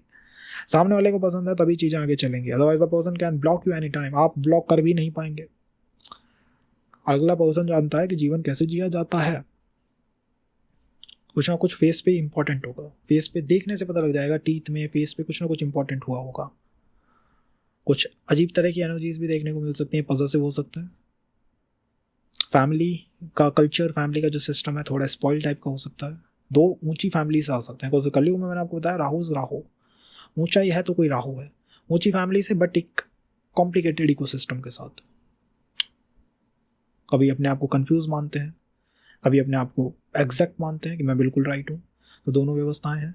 इनका डिस्पोजिटर बहुत इंपॉर्टेंट है। दोस्त द डिस्पोजिटर, राहु को कौन ने राशि दे दिया? भाई राहु को अगर चंद्रमा ने अपनी राशि दे दी कि राहु आओ कर्क में बैठो, अब इन पर्सन के अंदर चंद्रमा की भी एक लेयर आ गई। ये चीज़ों को आगे तक देख सकते हैं। राहु जिस राशि में आ गया ये उसके अनुसार ही बन जाता है। इस लाइक मैं ही चंद्रमा हूँ, अब बताऊँ।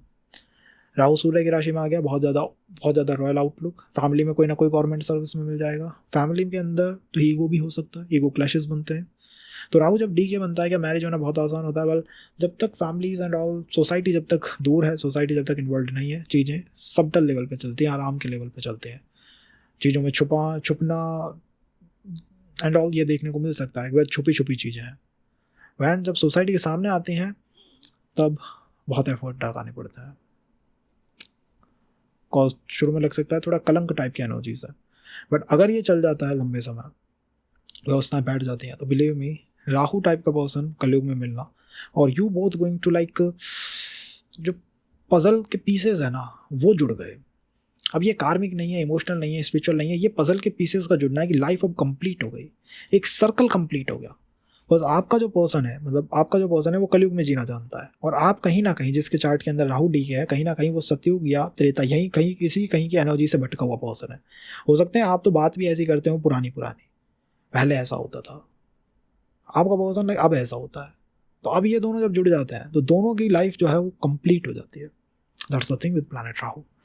डिस्टर्बेंस आते हैं क्या, निश्चित आते हैं, तो वो सब चीज़ें हैं, बट ओवरऑल एक अच्छा प्लैनेट है, अच्छी एनर्जीज को रखता है, पॉजिटिव बातें करनी चाहिए, प्रोज देखने चाहिए। कौन्स में हाँ राहु है तो थोड़ा बहुत राहु की एनर्जीज रहती हैं, बट राहु के रेमेडीज करनी चाहिए, माता की तरफ रहना चाहिए, विद द गॉडेस आप चीज़ों को ईजिली मैनिफेस्ट कर सकते हैं। तो ये कुछ अच्छी और प्लस माइनस दोनों है।